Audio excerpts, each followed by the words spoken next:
This quiet Portland electrician, a husband, a father, and a murderous sexual fetishist. Young women are being killed in the Willamette Valley, and they have enough bodies to make the public very concerned. We knew that we had a vicious killer out there somewhere. Where are these young women going?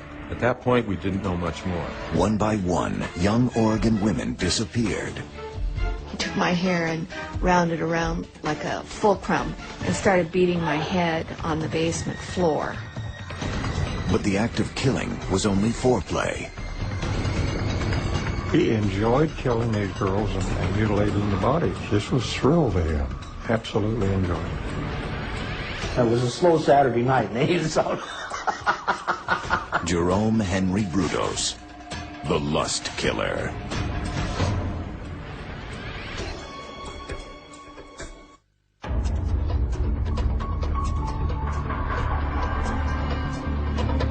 On May 10th, 1969, fishermen made a disturbing discovery on Oregon's Long Tom River. Bobbing on the current was a woman's body, weighted to something on the river bottom. There had been 3 or 4 disappearances of young girls, and there was sort of a feeling of hysteria almost in the communities. 4 women were missing. The floating corpse confirmed one family's worst fears. It was Linda Saley. Linda Saley. She had been abducted from the Lloyd shopping area, a large shopping area in Portland. She'd been strangled to death and thrown into the river, her body tied to an automobile transmission. Divers combed the river. 2 days later, they found another body. Karen Sprinker, missing since March 27th, had also been strangled. We realized that we were dealing with probably a serial killer. Jerome Henry Brudos, future electrician, future serial killer, was born in Webster, South Dakota on January 31st, 1939. With the end of the Great Depression still 2 long years away, farm families in the Dakotas struggled to keep going. In search of greener pastures, Jerome's father Henry moved the family to Oregon. There he hoped to find a stable job and a good place to raise his family. His parents pick up stakes and they move to the Willamette Valley. It has Portland at its north end, Eugene at its south end, and the state capital, Salem, in the middle. Just a little bit south of the state capital is the town of Corvallis. And Jerome Brudos had come to a place that was actually kind of an idyllic place to grow up for a young boy. But Jerome's childhood proved neither happy nor stable. With jobs so scarce, the family moved frequently. He went to several different schools as he was growing up. I don't think he ever felt secure with his family. Jerome's father worked 2 jobs, leaving little time for a home life. Lacking a father figure, the young boy often found himself alone with his prudish, no-nonsense mother Eileen. Prone to emotional tirades, Eileen didn't hide her abounding love for her oldest son, Larry, or her deep resentment of her youngest son, Jerry. Jerome Brudos was born to a woman who really wanted a girl. Now, we always hear about families or fathers who say, I really want a boy. But to imagine a mother who says, I really want a girl, I don't want a boy. How a boy and later a man is treated by his first relationship with a woman, his mother, is very important. If he felt that he was sort of abandoned by her and simultaneously that she almost had a lot of anger towards him for even having been born, there can definitely be a feeling of some type of backlash. Eileen regularly chastised and punished Jerome. One incident involved a pair of patent leather high-heel shoes little Jerry found in a dump. Here's 5-year-old Jerome Brudos. He finds this pair of women's shoes. Something had made him pick those up rather than looking for a dump truck or a toy tractor to play with. So he brings home this pair of women's shoes and he begins to wear them around the house. When Eileen discovered Jerome wearing the shoes, she made him promise to get rid of them. The shoes became taboo, and her reaction to the shoes, he didn't understand why she was so adamant that he shouldn't have those. And she berated him emotionally. So he kept those shoes. And he kept playing with them. When Eileen discovered his deception, she became enraged. she was really out of control, burning the shoes in front of him. In his case, he gets this message from his mom of very strong disapproval, that this is wrong, that this is nasty, it's dirty, and he's not to be doing it.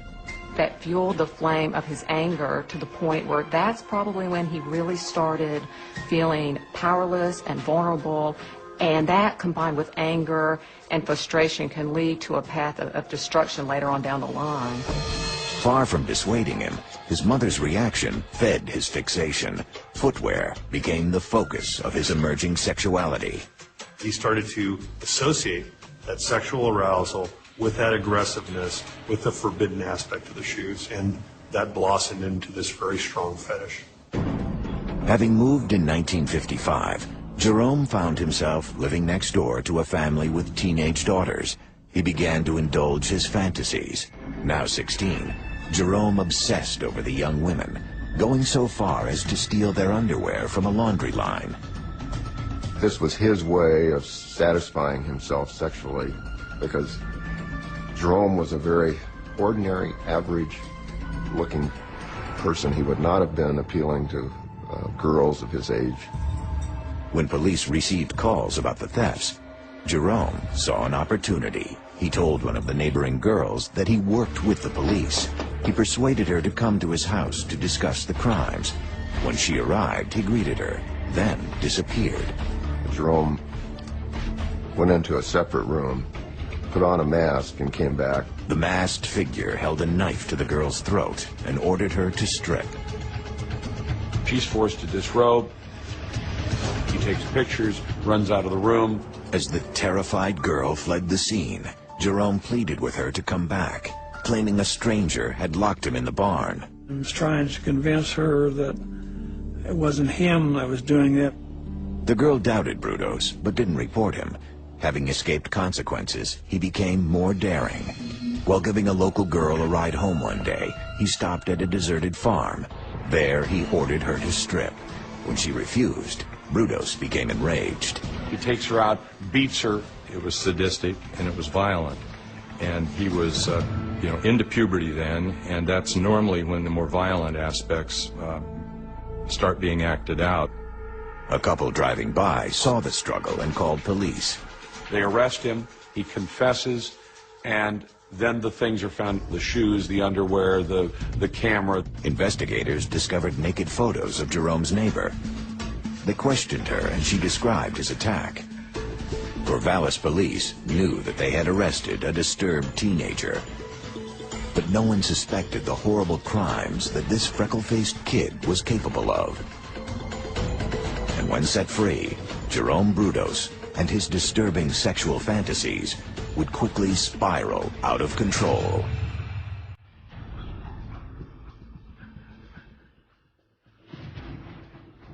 In 1956, 17-year-old Jerome Brudos was a deeply troubled teen. He had a fetish for women's shoes and underwear, which he stole and secretly wore.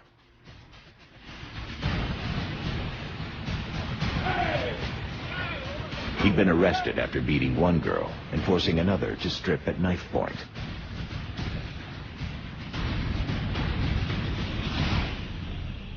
Authorities sent Jerome to Oregon State Hospital for psychiatric evaluation and treatment. Doctors rehabilitated. Most people have seen the movie, One Flew Over the Cuckoo's Nest with Jack Nicholson. That's the hospital. That's the building that he went to. And if you saw the kind of pathology that was exhibited in that movie, that's the kind of environment that a young Jerome Brudos went into. There, Jerome told psychiatrists about his fantasies. He envisioned an underground prison where he could stash captured girls. He'd go by certain cells or something. He could pull out a girl whenever he wanted to. These desires, born in the disturbed mind of a sexual fetishist, did not alarm Jerome's psychiatrists. Unfortunately, the experts saw it in a more benign light. They let him go to school during the day and then come back to the hospital at night. And yet when they sat down to look at what he'd been doing and the way he'd been acting, they found, well, he's not really suffering from anything that's permanent. It's just, again, the same kind of explanation that his parents were giving. It's a phase. He'll grow out of it. January 1957, after 9 months in the Oregon State Hospital, psychiatrists diagnosed Brudos as borderline schizophrenic. In spite of this diagnosis, they deemed him safe to live in society and released him. Brudos went home to finish high school. Although he demonstrated clear intelligence, excelling in electronics, he lacked the motivation to succeed and graduated near the bottom of his class. After failing to find a job, Brudos enlisted in the Army in 1959. The Army stationed him in Fort Ord in Monterey Bay, California. He ends up going into the Army, and he has these weird fantasies and dreams and things that just aren't real, and then he ends up going to see the shrink, and the shrink decides this guy is too disturbing to leave in the Army, so we're going to get rid of him. Discharged by the Army because of his peculiar obsessions, he returned to Oregon to live with his mother. It was a cold reception. Eileen insisted that Jerome sleep in the shed behind her house. He soon lapsed into his old habits. He stole women's shoes and underwear, and as the pressure of his compulsions increased, he again turned to assaulting women. In broad daylight, he tried to kidnap a lady that worked for the telephone company. She was coming back from lunch, and as she was going into her office, he tried to grab her. When she resisted, he choked her. She fell to the ground, unconscious. He took her shoes and left her lying there. What was growing inside his head was getting worse because, like most compulsions, the first things you're compelled to do are apparently satisfying to you in some way, sexual or psychological, but at some point they're not enough, so you have to do more. Jerome Brudos, still a virgin, wasn't sure how to do more. Since moving home, he worked as an engineer at a local radio station. A friend at the station set him up on a date with a pretty 17-year-old named Ralphine. That was the first positive thing, the first interacting social behavior that he'd ever engaged in. Ralphine became smitten with what she saw as a responsible, well-off 23-year-old man. He showed her romance and gentle affection. When Ralphine became pregnant, her reluctant parents consented to a marriage. The couple married in the spring of 1962. Ralphine, young and naive, initially complied with the demands of her older, very controlling husband. He does things like tell her that she's to walk around and do housework and cook in the kitchen naked except for a pair of high heels. Jerome also forbade Ralphine to enter his basement workshop. There he built a darkroom to print X-rated pictures.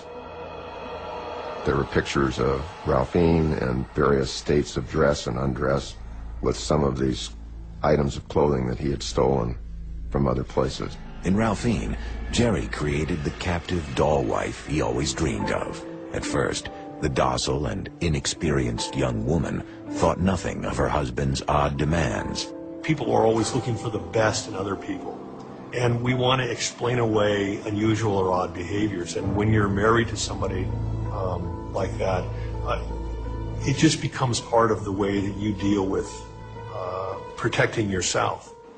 Jerome couldn't keep a job, and the family moved constantly. Gradually, Ralphine grew more assertive. She refused to be photographed or play Jerome's dress-up games.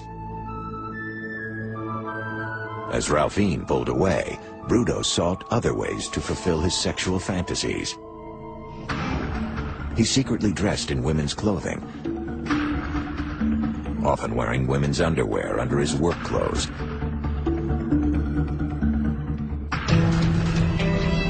To feed his fetish, Brudos stole clothes from women he fancied.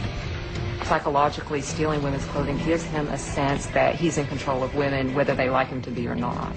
And a chance meeting on the streets of downtown Portland gave him a target. He saw this good-looking girl in downtown Portland, and he followed her for a couple blocks, and she got onto a bus. He got on the bus with her, followed her home. Brudos watched the woman enter her apartment and waited until she went to bed. And he went into the apartment, again was stealing some of her clothes. She awoke, He jumped on the bed, strangled her, and had sex with her. With the rape, Jerry slipped further into his sadistic fantasy world. The next step would be all too easy.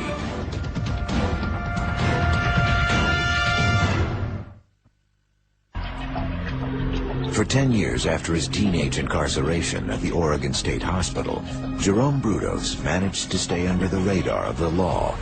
In 1967, as an electrician, husband, and father, the 28-year-old appeared to be a model citizen, but under the surface simmered disturbing and increasingly violent desires. Shortly after the birth of his second child, Brudos attacked and raped a woman. The raping of the woman really describes psychopathic progression. He's acting out, he's getting bolder, he's getting braver, he has more confidence in his ability to commit these kinds of crimes and go undetected. And frustrations at home drove Jerome to greater excess. His wife Ralphine busied herself raising their 2 children. She had no time to indulge his sexual fantasies. In a bid for attention, he left startling photos of himself around the house for his wife to find. There were photographs of Jerome dressed in women's clothing, hose and high heels. His wife ignored the cross-dressing photos, and increasingly, Brudos spent time alone in his basement workshop. When these people get married, they pick somebody who's not really going to ask too many questions. She doesn't really want to know the full story. I think that would be too psychologically damaging. On January 26, 1968,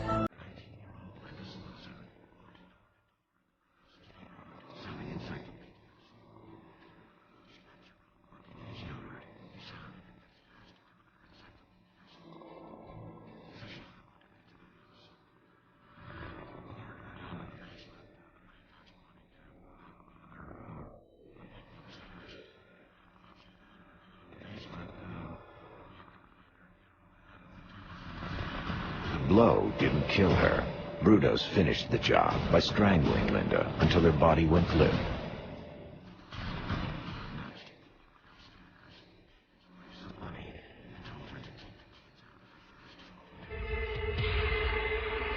The hallmarks of psychopathy are this lack of empathy, a sense of entitlement, narcissism.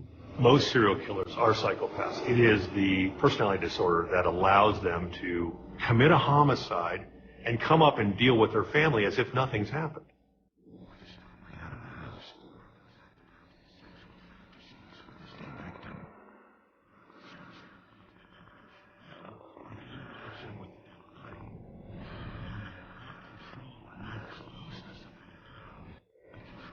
Choosing from his collection of women's underwear, Brudos dressed Slauson's body in high heels and lingerie. He snapped photograph after photograph. He took a hacksaw and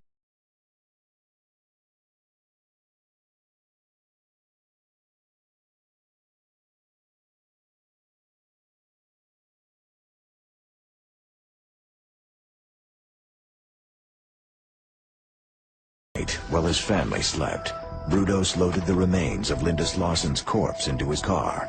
He tied the body to an automobile transmission and tossed it into the Long Tom River. The following day, Linda Slauson's family began a frantic missing persons search. Oregon State Police were stymied. Privately, Jerome Henry Brudos basked in the afterglow of his first murder. It would be 10 months before he would kill again.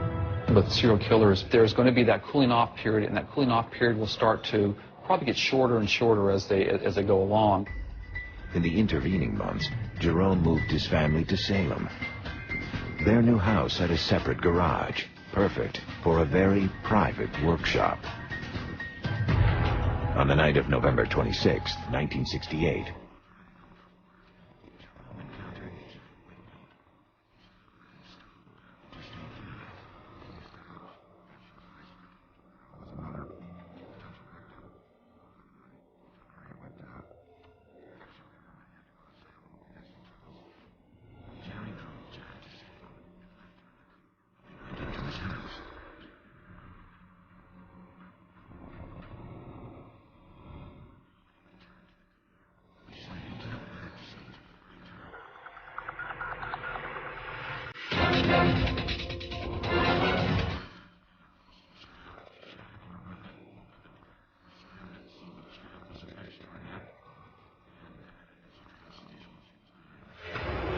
Brudos raped the dying girl on the front seat of his family automobile.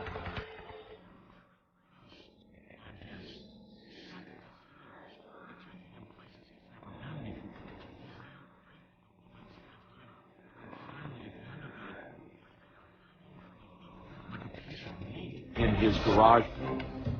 There's also an underlying current of violence and anger in him, a feeling that he had a very bad relationship with his mother, that he feels very angry that he wasn't what she wanted, that there's a lot of shame. And that shame is tied up in sexuality because his mother did not want him wearing women's shoes.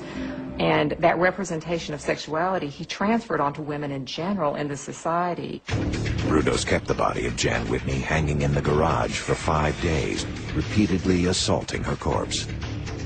Jerry Brudos would be a lust killer. The lust killer will kill and have sex with them after death. And so necrophilia is one of his primary motivations.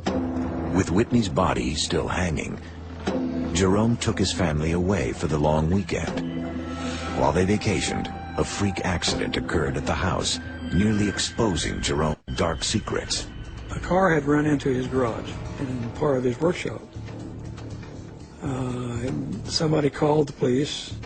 The police came out and was looking at the accident. The unsuspecting police never saw Whitney's body. And the officer himself actually had tried to look into the garage through a crack in the boards. Had he have seen inside, Jan Susan Whitney was hanging in that workshop. Brudos thrilled at his close call with the police. He thought he was highly intelligent. The police were, down at a lower level than he was in life. When his excitement abated, Jerome tired of his latest trophy.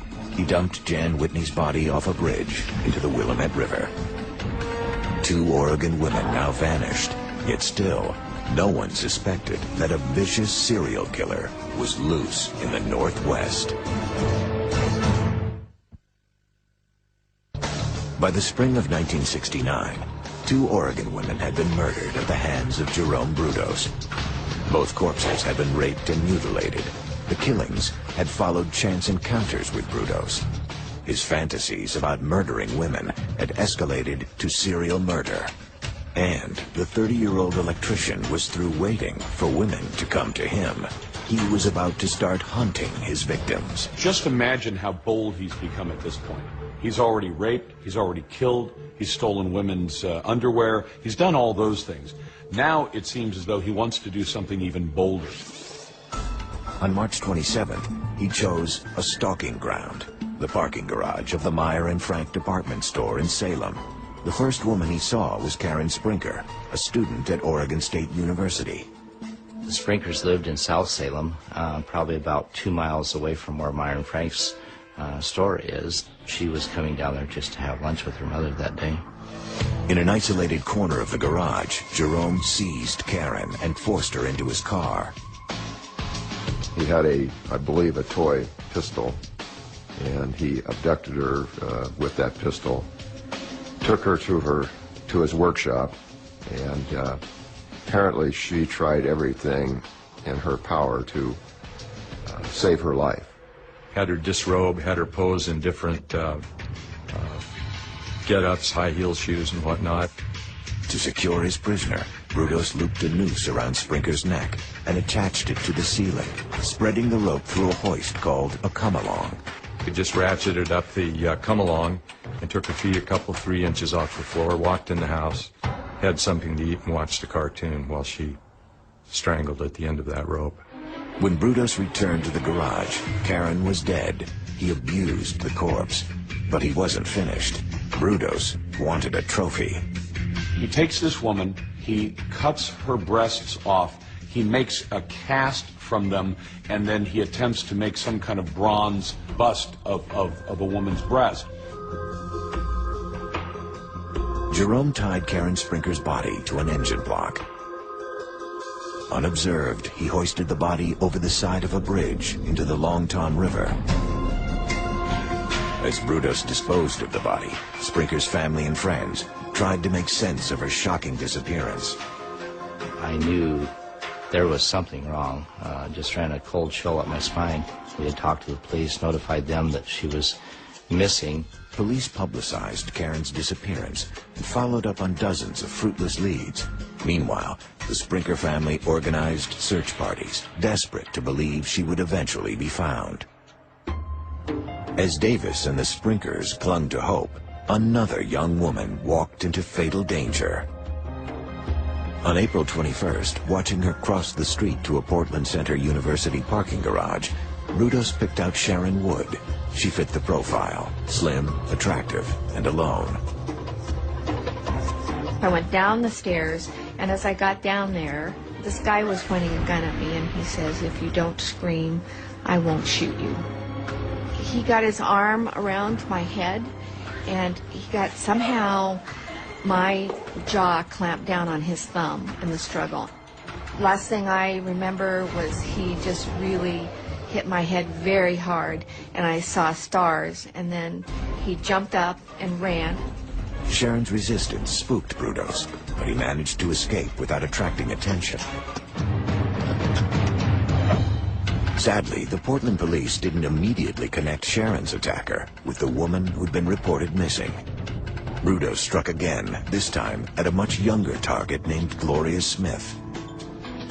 There was a 12-year-old that was on her way to school, Parish Junior High School in North Salem.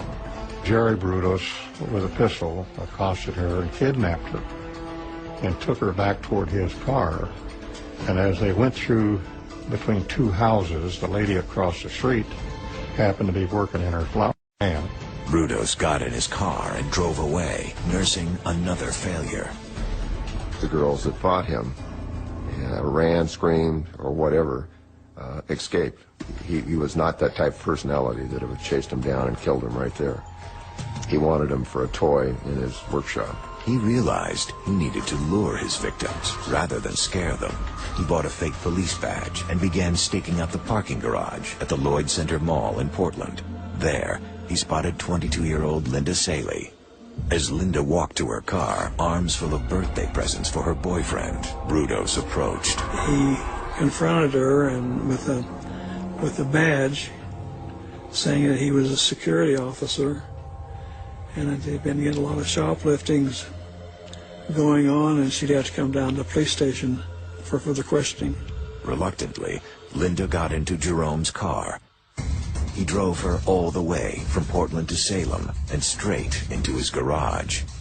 He took her inside of his workshop, tied her up. He goes to dinner, eats his dinner, he comes back out, and the girl was sitting there, untied, and didn't move. So she must have had in her head that he was going to release her. Jerome retied Linda and suspended her from the ceiling while he undressed and photographed her.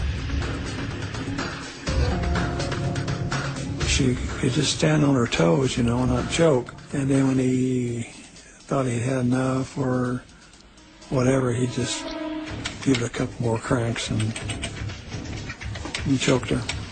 They don't feel emotion the way that normal people do. The dichotomy between going up and eating with his family and the fact that there was a victim in the basement dying made him feel like a very, very accomplished predator.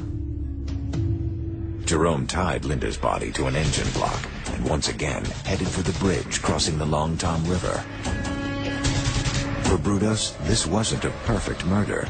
He hadn't taken a trophy. He didn't cut her breasts off. When I asked him why, he said the breasts were pink. There was no little discolored ring around the nipple, and he didn't like that. Serial killers keep on killing because you embellish and develop this fantasy until you'll have the perfect murder. Brudos knew he could have the perfect murder as long as no one stopped him, and he believed himself to be so much smarter than his pursuers that no one ever would.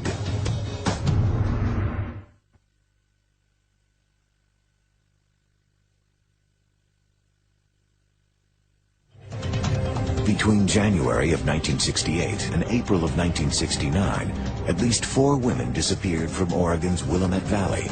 Police were growing increasingly concerned and frustrated. They didn't yet know the victims were dead. 30-year-old Jerome Henry Brudos, a sex fetishist and serial rapist, was killing at will. Then, a stunning discovery changed everything. 2 of the bodies that Brudos so cleverly hid were found. On May 10, 1969, a local fisherman discovered a woman's weathered body floating in the Long Tom River. Police correctly identified her as Linda Saley. An autopsy revealed evidence of strangulation. We had a vicious killer out there somewhere. At that point, we didn't know much more. After the discovery of Saley's body, investigators conducted a thorough search of the river. 2 days later, police recovered the body of Karen Sprinker, also a strangled victim, just feet from where Saley's body surfaced. While news of the vicious murders shocked and sickened locals, Jerome Brudos simply shrugged. He remained confident that any evidence found would not link him to the bodies. The bodies were tied with a rope with a knot. The knot was unusual. The knot was used by electricians when they're pulling wire through a house. As police combed their files on electricians, another investigation began at Oregon State, where Karen Sprinker had gone to school.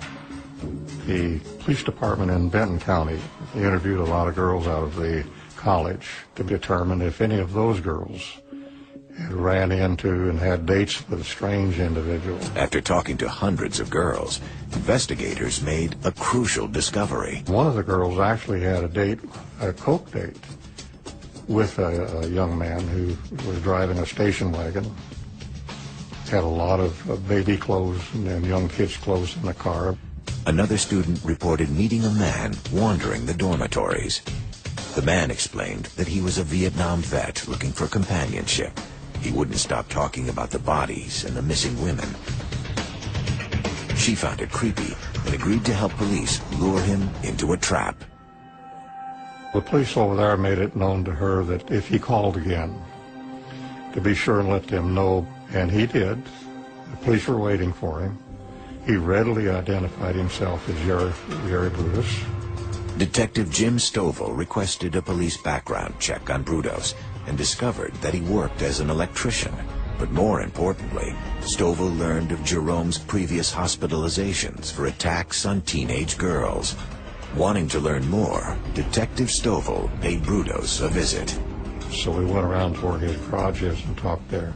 The officers found a rope that the bodies of Karen Sprinker and Sally had been tied down with. So there was clear indication that he might be responsible. The officers didn't have a search warrant. Without the rope, they lacked crucial evidence. Inexplicably, Brudos solved their problem. And he says, you seem to be interested in that rope. Would you like to have a piece of it? I says, yeah, that'd be great. So he cut me off a piece. Serial killers are convinced that they're smarter than law enforcement. They start to taunt the police, and they start to get sloppy because they think the police can't catch them. With an assist from the murderer, forensic scientists quickly linked Brudos to the rope used to bind his victims. Despite his bravado, Brudos felt alarmed by the police questioning. He paid a discreet visit to attorney Dale Drake. He maintained his innocence completely, and I advised him that that was great if he was innocent, but if he were guilty, that he should not allow the police to search his house and or cars. Brudos took the advice to heart. By the time police obtained a search warrant for his car, he'd beaten them to the punch. The whole inside of his car was soaking wet. So I said, well, hey, Jerry, what happened to your car? He says, oh, we went to a car wash and my boy left the window down and flooded it. Police desperately needed evidence to charge and arrest Brudos. If Gloria Smith, the junior high girl he attacked on April 22nd, could ID him, they could at least hold him on kidnapping charges. They showed her a photo lineup. had about 10 or 12 pictures, and I laid them out in front of her. And I told her, take your time, look very carefully at each one, and if you see anyone that looks familiar, let me know. She stopped in the middle and said, well, this looks like him, but he had freckles all over. Well, it was a picture of Jerry Brudos. On May 30th, 1969, police caught up with Jerome and Ralphine Brudos driving north towards the Canadian border. Police followed, armed with an arrest warrant. We decided we would execute the warrant of arrest. And when we got to Salem, he didn't get off the freeway, he kept going. North, we stopped the car and I placed him under arrest. 250 miles from the border, police found Brudos hiding under a blanket in the back seat. When we arrested him, hiding under a blanket in the back seat. When we arrested him, dressing down, put him in prison clothes. He's wearing ladies' silk panties. He said they feel more comfortable today. He called me from the city jail about midnight on that night that he was arrested, asked if I would come down. I did come down, and we had about a 5-hour session where he confessed to me to each of the murders and told me grim, grisly details of each incident. Drake listened, stunned by the crimes and by his client's lack of remorse. Jerome was completely cold, utterly devoid of any human emotions when he was describing some of the most hideous crimes that have ever been committed. Basically advised him to remain silent, not to have any contact with the police. The police held Brudos in custody, but could they keep him there?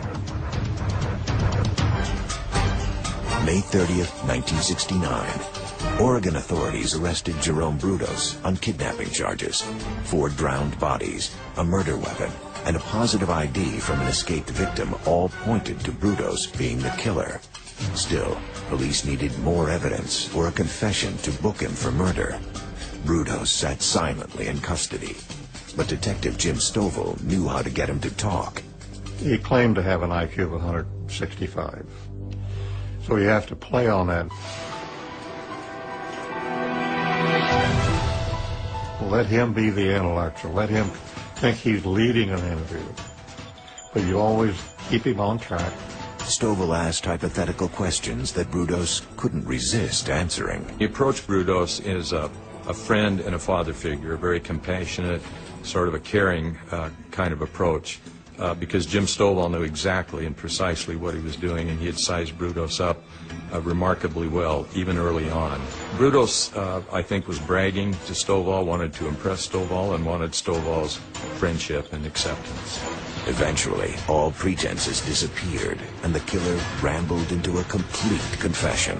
He started from day one with the little encyclopedia salesgirl in Portland, how he killed her, the Slauson girl, Whitney girl, and the Sally girl, and what he did with the bodies. So the whole thing came to light pretty quick. Brudos even explained a few things police hadn't been able to figure out. For instance, the mysterious burn marks on Linda Saley's ribcage. It had been an experiment. And he hooked up 2 nails, one on each side, stuck them in the rib cage, and then plugged it into an electrical current to see what would happen. Would the body jump, or like a frog when it's in a skillet? The way the serial killers work is they need more and more stimulation. For a normal person, we get excited by a lot of different things, but for them, they have maybe a low level of cortisol, and they need to raise that level, and the way that they do it is by escalating their behavior. And Brudos showed no remorse. He enjoyed killing these girls and mutilating the bodies. He enjoyed assaulting the bodies after they were dead, even. This was a thrill to him. Absolutely enjoyed it. He had no conscience and he had no remorse. He told me that the women that he slaughtered were nothing more than objects to him. And metaphorically, I think Brudos actually described them as a candy wrapper. Once you're done with them, you just discard them. Why would you not discard them? You don't have any more use for them. With Brudos's confession, police obtained a search warrant for his workshop. There, on June 3rd, they began collecting evidence. I remember the photographs were taped to the drawer of a red Craftsman tool chest. And there were pictures of all of the slain women in various states of dress and undress, some alive, some deceased. One was of Karen Sprinker while she was alive, standing, as I recall, without clothes other than high heels, and the look on her face is a look that you don't forget. Her hands were clenched in fists that spoke volumes about the fear and the terror that he had instilled in her. In one photograph, the lust-crazed killer was so absorbed in his fantasy that he didn't notice his own presence in the frame. He had put a mirror under her body and was shooting a photograph that would reflect up into her private area, and while leaning over to take the picture, took his own picture as well in the mirror. In the house, investigators found more ghastly evidence. With Karen Sprinker, he cut her breasts off and made the paperweights. And we found the paperweights on the mantel in his home. And when they found Jan Whitney's car keys in Jerome's house, they had the evidence to charge him with 3 counts of murder. It became very clear as a defense attorney that Jerome was guilty, and it was going to be difficult to craft any type of legal offense other than legal insanity. On June 4th, 1969, a team of psychiatrists subjected Brudos to a battery of tests. So now he's got to pull every trick out of the bag. He's got to say, yes, I did it, but I'm crazy. Yes, I did it, but my mother made me do it. There were a total of 7 evaluations done. And unfortunately, all 7 agreed that he was not criminally insane.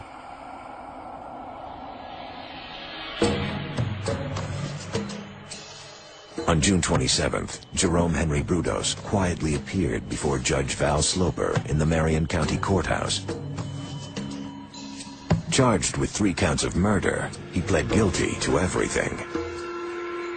The judge interviewed him very carefully, and he was off to the penitentiary. It was over with. Everybody could take a sigh of relief. Brudos received 3 consecutive life sentences, worth at least 36 years. The lust killer would be 66 before becoming eligible for parole. But what about Ralphine? Investigators found it hard to believe that she had no part in her husband's crimes. She was charged as an accomplice, was found not guilty. I've always known I wasn't guilty. She terminated Jerome Henry's parental rights with the 2 children, and I understand it left the area. Abandoned by Ralphine and ostracized by other prisoners, Jerome spent his lonely hours in the Oregon State Penitentiary by filing appeals. He appeared before the parole board on numerous occasions. It became very obvious he was not ever going to get out of the penitentiary. Yeah, I've gone a lot of places and done a lot of things. I'm assuming that I never hurt anybody because I never got any complaints from anybody. In his cell, he started his own prison library. He ordered women's clothing catalogs and shoe catalogs while he was in prison because, again, his compulsion didn't end with his conviction. He was still sick behind bars. Eventually, Brudos became the longest living inmate of the Oregon Penitentiary. He died of liver cancer at the age of 67 on March 29, 2006. Jerome Brudos is the personification of cold, deliberate evil, and I'm glad he's not living anymore.